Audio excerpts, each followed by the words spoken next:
Namaskar. I'd like to thank ICCR Hyderabad, the Telangana Foreign Students Association and WOSI for this wonderful initiative and idea for me to interact with all of you, students who have come from different parts of the world and are here in Hyderabad and parts of Telangana perhaps as students. I'm here to talk about two different distinct dance traditions of the Telugu land. I call it the Telugu land because it includes Andhra Pradesh as well as Telangana, Kuchipudi and Vilasdi Natyam respectively. I am particularly delighted to talk about or talk on this subject because both these dance forms are very close to my heart as I practice them as a soloist. And I have been involved with both these forms for close to about 2 decades now. The two dance forms, Kuchipudi I'm sure most of you may have already heard of. It's a fairly popular dance form and many performers, not just in India but across the world, who perform this dance style. Vilasdi Natyam on the other hand is a dance form that has just come into being. It's a revived and a readapted dance form of the erstwhile temple dancers of the Telugu land, or what they were called Devadasis at one time, the temple dancers. So Kuchipudi is a male tradition and Vilasdi Natyam is a female tradition. Not many know the difference. There are some similarities. To people who are not quite familiar with Indian classical forms, most South Indian dance forms look very similar, and I don't blame them because by the superficial look of it they do seem a little similar, but then let me assure you they come from distinct systems of tradition, of performance tradition. Similarities include some of the basic, like the form. For instance, whether you look at Bharatnatyam, Kuchipudi or Vilasdi Natyam, all these three forms have a basic stance which we call the Aramandi or the half sitting position. Now if you see, the half sitting position is basically going down in height where your knees are opened and your feet are opened, and how much do you open your feet or how low you go is different according to different styles. Also the placement of the arms, like in Bharatnatyam it's wider, it's firmer. Kuchipudi it's a little rounder, we don't keep it that open, it's a little rounder, and in Vilasni it is much softer and further contracted. So there are minor nuanced differences in the form itself. The similarities also stem from the fact that most Indian dance forms have originated or owe their origins to an ancient text called the Natya Shastra.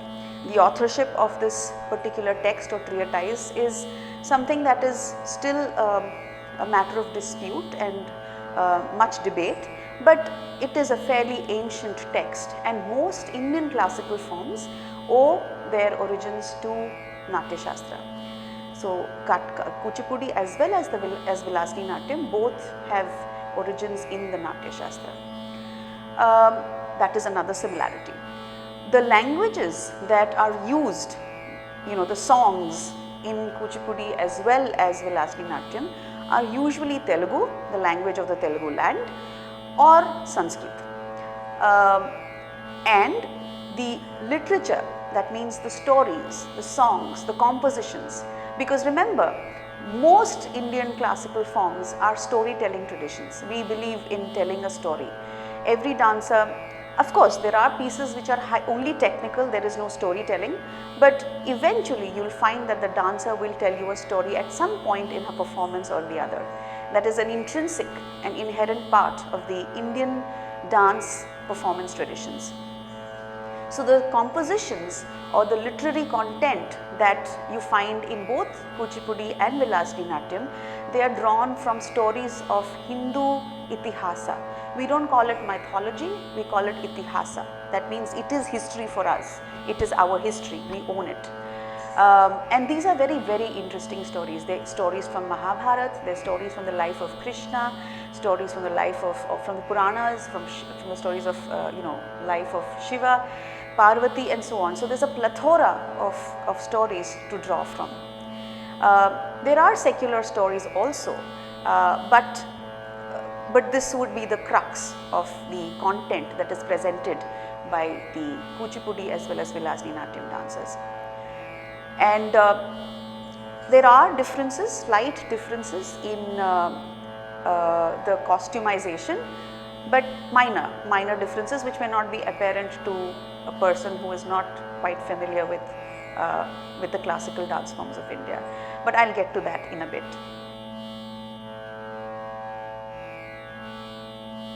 Now, as you may have noticed, I am wearing the typical Kuchipudi style costume. I was talking about costumization earlier.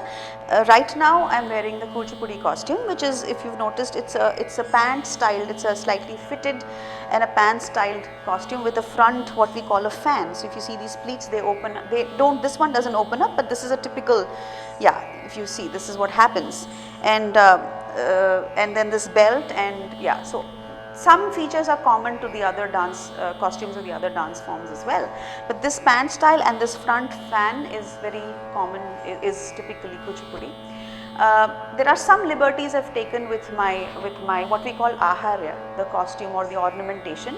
I don't wear the orange flowers that most Kuchipudi dancers wear, and they have a much more elaborate headgear, which I have done away with. A lot of dancers today are experimenting with ornamentation, and of course I'm wearing the what we call the temple jewelry. You see, this is called the temple jewelry. This is also common to Bharatanatyam. Now I'm going to talk a little bit about the technique and form of Kuchipudi, because that is the piece that I will be presenting next. Kuchipudi is, as I mentioned earlier, is a male tradition and a theatrical tradition. So definitely there are influences of that in the current day solo version of the dance form. A lot of women have now, solo female performers have now become part of its fold today. But like I said, the flavor of the original form still remains. So as a result, you find that Kuchipudi is an extremely dramatic form. There's a lot of exaggerated expression, taking on of characters, male and female, very dramatic in content and presentation as well. Of course, over the years, different choreographers, different dancers have adapted it to suit their own personal style, the personal individual expression and so on. But as a form, you find that it is very dramatic. It is very vigorous and fast paced as opposed to, say, Bharatanatyam or Vilasini Natyam. You will see the difference. Kuchipudi has a lot of vigor in it, which is naturally embedded in the dance form, in its technique. For example, there is a movement where we do a lot of, diggy diggy. There is a rapid movement, toe movement on the toes with the heels up, or sometimes with the heels and the toes up. This is a very typical Kuchipudi, used in Kuchipudi. There are steps. The other thing that I find, or one could say would be distinct about Kuchipudi, is in one single step, there are so many different components, so many different things that are happening at the same time in one step. Now let me take the example of what we call a Todhini step. Again, steps run in 4s and in 3s in different measures of time. Now what I am going to show runs in 3s. Todhini, ta, ta, ta. That means 1, 2, 3, 1, 2, 3, 1, 2, 3, 1, 2, 3. As opposed to 1, 2, 3, 4, 1, 2, 3, 4, 1, 2, 3, 4. That is in 4s, this is in 3s. So in Todhini, what happens is just one example of a step. You sit in Aramandi and you are in this position, say, and Todhini, ra, tathintakka, Todhini, ra, tathintakka, Todhini, ra, tathintakka, ta. Now what's happening here is so many different things happening in one movement, one unit of movement. If you see what's happening with my foot, I'm stamping and flexing my foot or placing the heel in rhythm, in time. I am sitting in Aramandi. I am bent over so that my body is in a slantish position. My one arm is here and one arm is here in a mudra.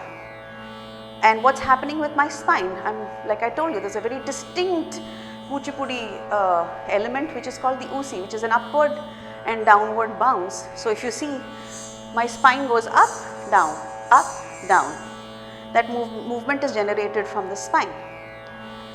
The other thing is I'm moving my neck, right? As I'm doing the step, I'm moving my neck. And my eyes dart from side to side. So look at the number of things that are happening in one unit of movement. This rich layering of different aspects or coordinating different parts of the body in one unit of movement is not as prevalent in other forms as it is in Kuchipudi. And as of course I mentioned, it is a much more vigorous form because it used to be performed by the men. So these are some of the elements that make Kuchipudi very distinct. Also, Kuchipudi has something called a Nadaka. Nadaka means gait. So very typical again to most Telugu traditions, how a dancer walks in, how she walks or he walks, kind of denotes the character. So if it's a female character, then she will walk with a kind of, aplomb and also a sideways glance. There's a kind of opposition which is missing in other styles. There's also an element, Kuchipudi, in fact there's something called the Kuchipudi Nadaka, Kuchipudi walk, which is heel first and a bounce. So, so there's an upward and downward movement, heel first and you're going up and down. Most dancers will enter the stage doing this particular movement, very typical to Kuchipudi. So these are some of the distinguishing characteristics of this style. It's very much more comprehensive than this. I have just tried to encapsulate it in a short talk, and I hope that you will be able to, it has given you some sense of what the dance form is all about. I will now present a piece called Dashavatara. As to demonstrate what typically a Kuchipudi performance looks like, I have decided to, as I said earlier, I am going to do a piece called the Dashavatara. Now Dashavatara is actually a concept which some of you may be familiar with. In the Hindu belief system, we believe that there are 10 avatars. I think avatar is a word that now we know very well because thanks to the movie Avatar. Avatar is nothing but reincarnation or an incarnation of a godhead or a deity.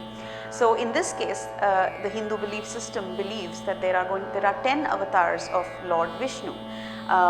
And why I chose to do this is because it is interesting, because it could be interpreted as having some sort of a consonance or being aligned with the Darwinian theory of evolution.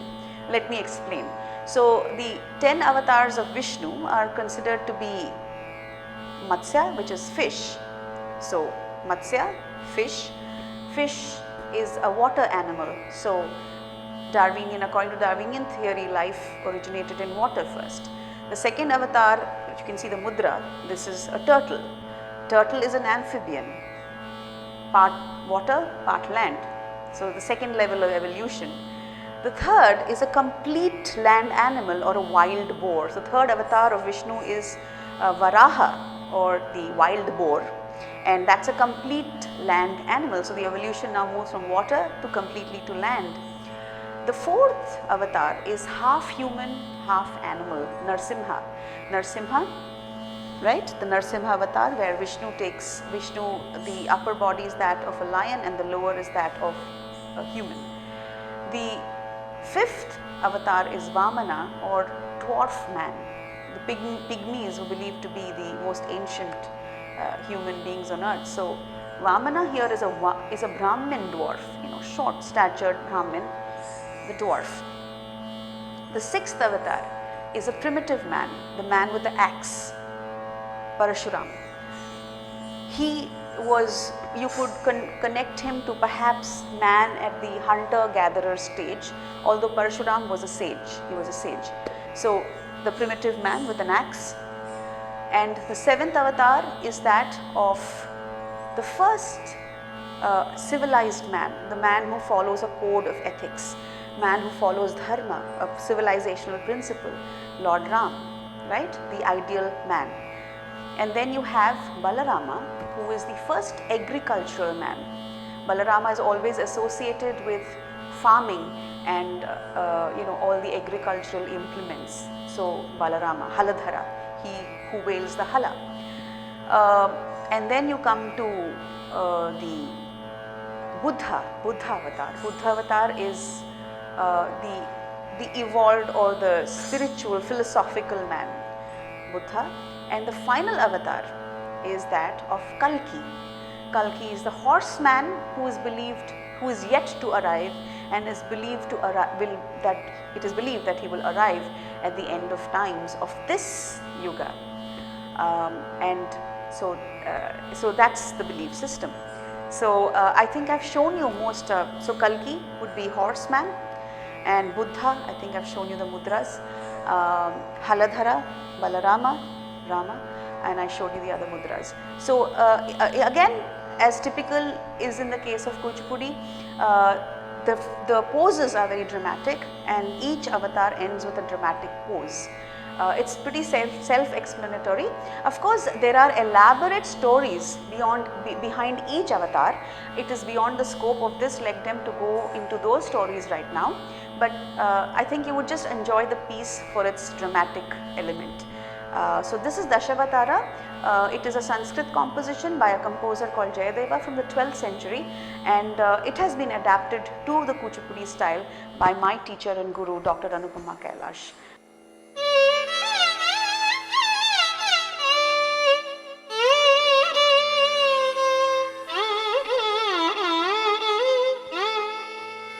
जय जगदीश हरे हरे, जय जगदीश हरे। सानी प मग प मरी सा मग प पनि, सानी प मग प मरी सा मग प पनि, सा सा रे नि नि सा प प नि म म प ग म प नि सा म रे सा नि प रे सा नि प म म ग म प नि सा। प्रलय पयोधि जले धृतवानसि वेदं विहितवहित्र चरित्रमखेदं। प्रलय पयोधि जले धृतवानसि वेदं विहितवहित्र चरित्रमखेदं। केशवाधृत मीनशरीरा, केशवाधृत मीनशरीरा, जय जगदीश हरे हरे, जय जगदीश हरे। दस ग म ग रि स रि द स रि ग म ग स, दस ग म ग रि स रि द स रि ग म ग स, ग ग म ग रि स द स रि ग रि स ग म ग स रि म ग स ग म ग रि ग म स रि ग म ग। क्षितिरति विपुलतरे तव तिष्ठति पृष्ठे, धरणि धरणकीर्ण चक्रगरिष्ठे। क्षितिरति विपुलतरे तव तिष्ठति पृष्ठे, धरणि धरणकीर्ण चक्रगरिष्ठे। केशवाधृत कच्छपरूपा, केशवाधृत कच्छपरूपा, जय जगदीश हरे हरे, जय जगदीश हरे। सा रे ग रि स नि द म द म ग रि स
वशीभूतनु भृङ्गं केशवाधृत नरहरिरूप केशवाधृत नरहरिरूप जय जगदीश हरे हरे जय जगदीश हरे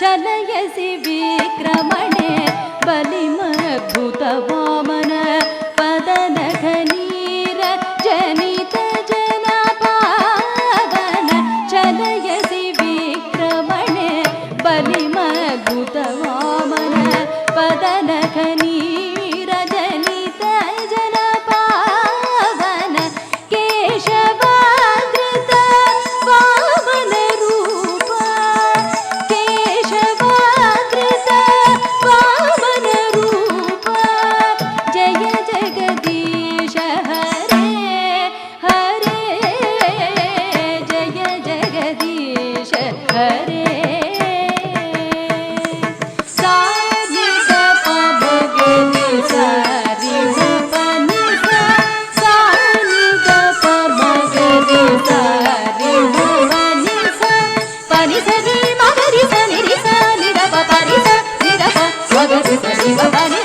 क्षत्रिय रुधिरमये जगद भगत पापं स्नपयसि पयसि शमित भवतापं क्षत्रिय रुधिरमये जगद भगत पापं स्नपयसि पयसि शमित भवतापं केशवाधृत भृगुपतिरूप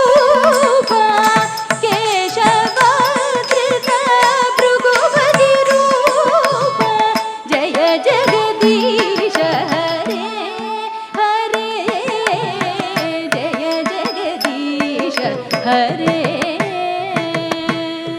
सानि पा मग मग सगम पनि सानि पा मग मग सगम पनि समगनि सा पदनि सा समगम सा अमग सगम सा वितरसि दिक्षुरणे दिक्पति कमनीयं दशमुखमौलिबलिं रमणीयं वितरसि दिक्षुरणे दिक्पति कमनीयं दशमुखमौलिबलिं रमणीयं केशवाधृत रामशरीर केशवाधृत रामशरीर जय जगदीश हरे हरे जय जगदीश हरे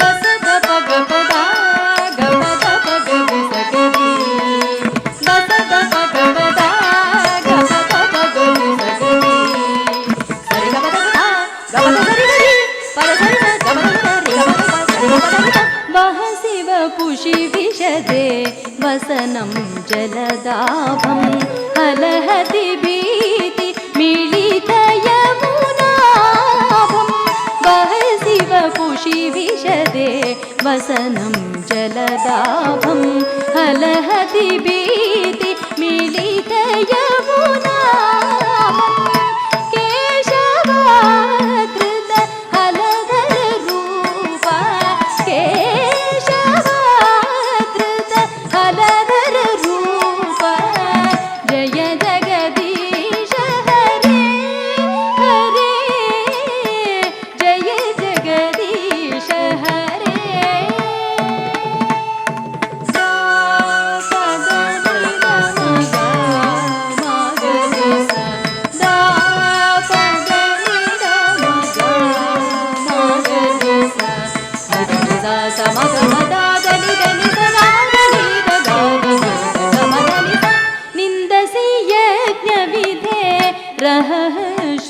श्रुतिजातं सदय हृदयदर्शित पशुघातं निन्दसि यज्ञविधे रहः श्रुतिजातं सदय हृदयदर्शित पशुघातं केशवाधृत बुद्धशरीर केशवाधृत बुद्धशरीर जय जगदीश हरे जय जगदीश हरे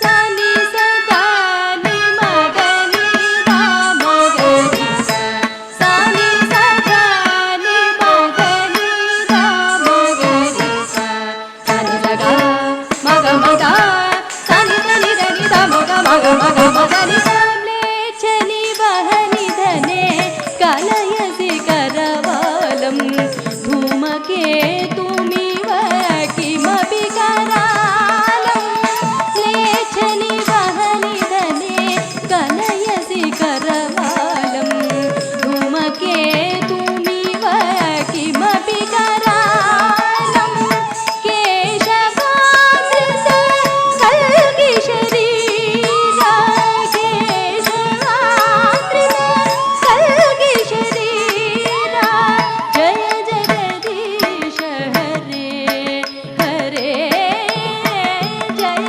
जगदीश हरे जय देव कबीरिदमुदितमुदारं शृणु सुखदं शुभदं भवसादं जय देव कबीरिदमुदितमुदारं शृणु सुखदं शुभदं भवसारं केशवाधृत दशविधरूपा केशवाधृत दशविधरूपा जय जगदीश हरे हरे जय जगदीश हरे जय जगदीश हरे जगदीश हरे जगदीश हरे जगदीश हरे Jagdish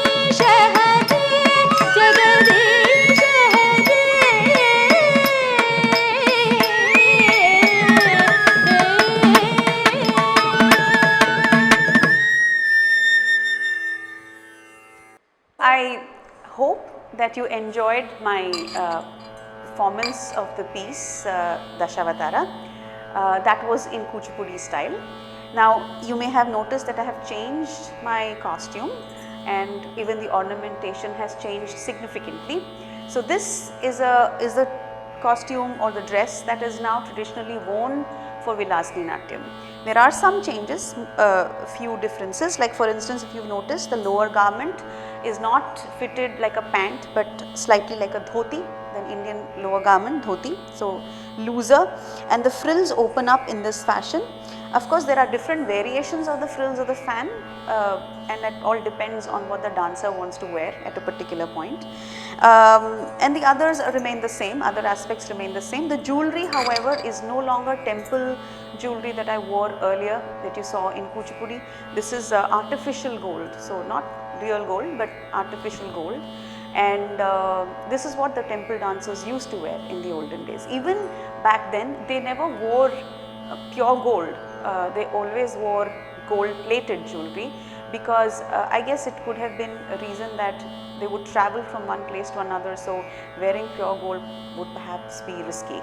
So they would wear gold plated. The other thing that temple Devadasis temple dancers, Telugu temple dancers used to wear was a wooden kind of jewelry that was specially made in certain parts of Andhra, wooden jewelry, lacquered wooden jewelry, and they would wear it for certain pieces, you know, certain operatic pieces they would wear that particular jewelry. I am not wearing that now, I am just wearing gold plated jewelry.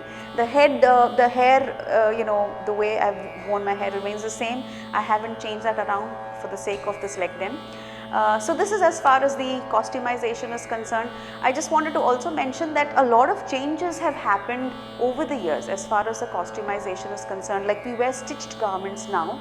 In the olden days, there were no stitched garments. These are a modern day invention because we have tailors and such.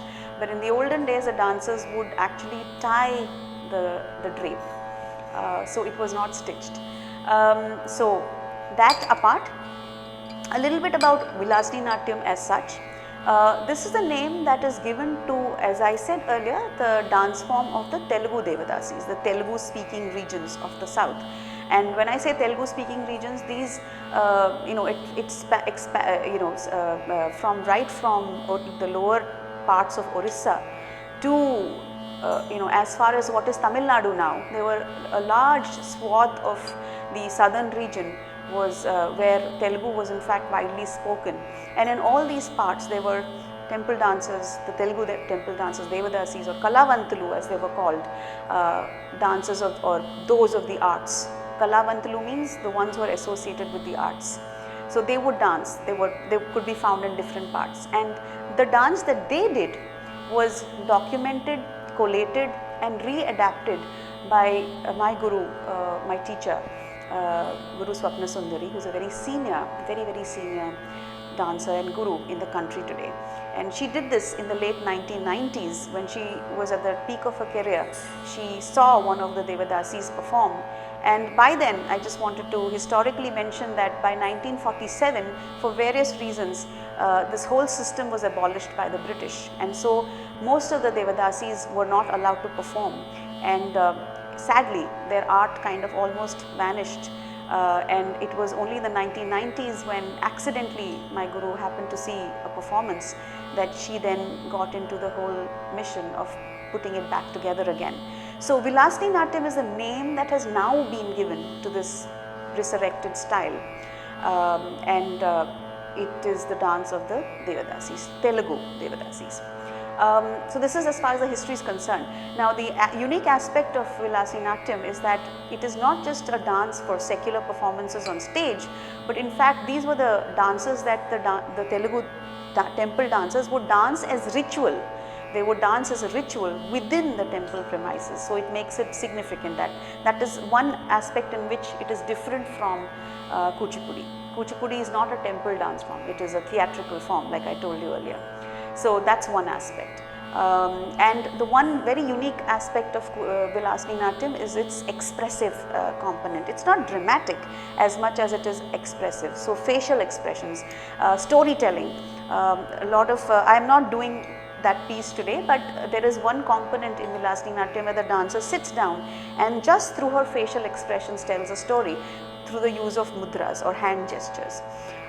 So that is as far as the little bit background of Vilasini is concerned. Technique wise, I would say that you will also see in the piece that I demonstrate, it is softer, much more feminine because it's a female dance form, softer, graceful. It takes time. It's not as vigorous or fast as Kuchipudi is, and that's its beauty. So for example, say let's say a movement like a Nadaka, I showed you how a Nadaka, Kuchipudi Nadaka is, it's got a bounce, it's got a vigor, whereas if you see Vilasini, the gait of the Vilasini dancer is a very soft gait. It's a very soft kind of a movement. Then the steps are again, the fundamental steps of Vilasini Natyam are different and separate, completely different from those of Kuchipudi. The Adavus as they are called, or the fundamental steps, are what a student learns when he or she first starts learning a dance form. So those steps are very different from Kuchipudi. So I'll just show you one step, for example. 1, 2, de de te, te cha, te ti, te cha, de de te. So again, if you see, this movement is softer. Even the way I place my arms, if you see, not stiff or firm like Kuchipudi. There is stiffness, there is strength, but it is softer, more pliant. And I said the arms are more rounded. And I also use These are called Ardha Chandra. I use this as opposed to this. So there are several such distinct factors.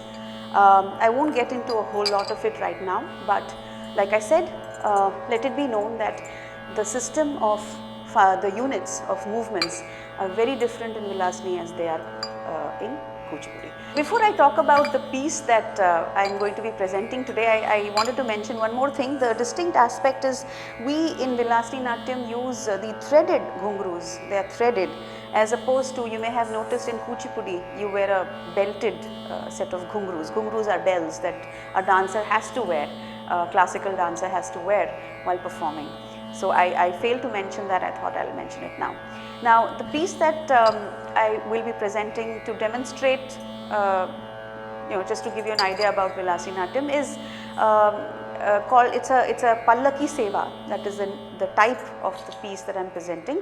Pallaki Seva, where Pallaki means palanquin and Seva means service. So like I told you, temple dancers would often dance as part of the ritual services of a temple, and they would dance along with the priests as part of the ritual service.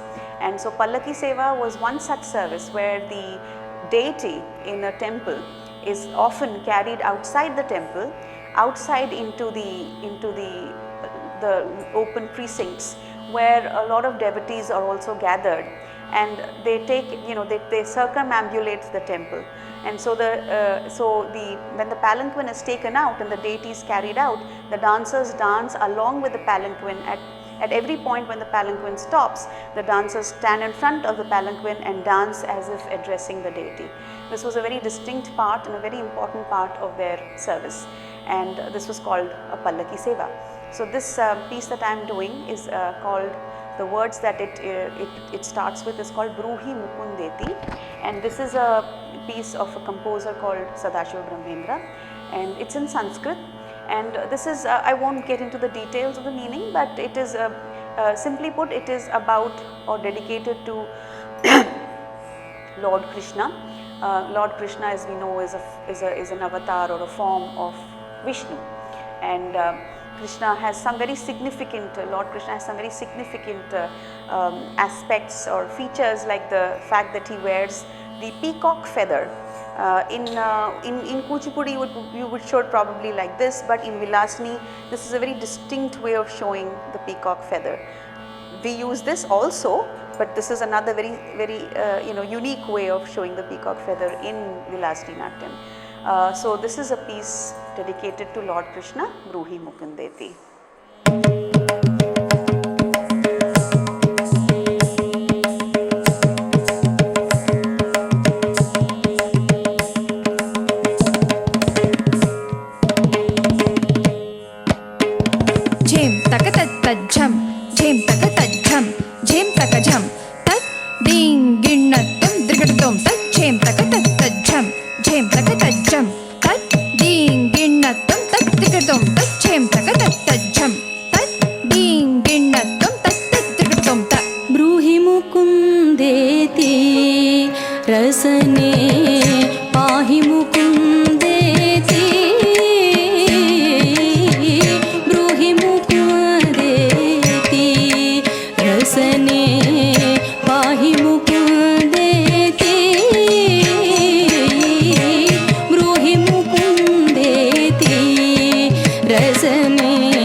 Radharaman हरे रामेति राधारमण हरे रामेति राधारमण हरे रामेति राधारमण हरे रामेति राधारमण हरे रामेति राधारमण हरे रामेति राजीवाक्ष घनश्यामेति राजीवाक्ष घनश्यामेति राजीवाक्ष घनश्यामेति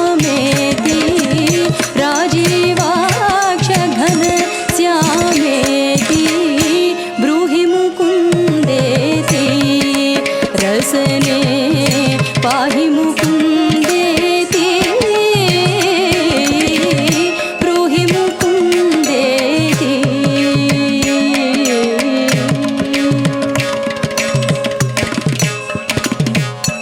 तां तक्कदिम्मि तक्किट्टदीं तक्कदिम्मि तक्किट्टतां तक्कदिम्मि तक्किट्टदीं तक्कदिम्मि तक्किट्टतां तक्कदिम्मि तक्किट्टदीं तक्कदिम्मि तक्किट्ट तक्कदिम्मि तक्किट्ट तक्कदिम्मि तक्किट्टत दीं तद्दिङ्गिणतं तक्कट दीं तद्दिङ्गिणतं तक्कदिकुट दीं तद्दिङ्गिणतं त अक्रूर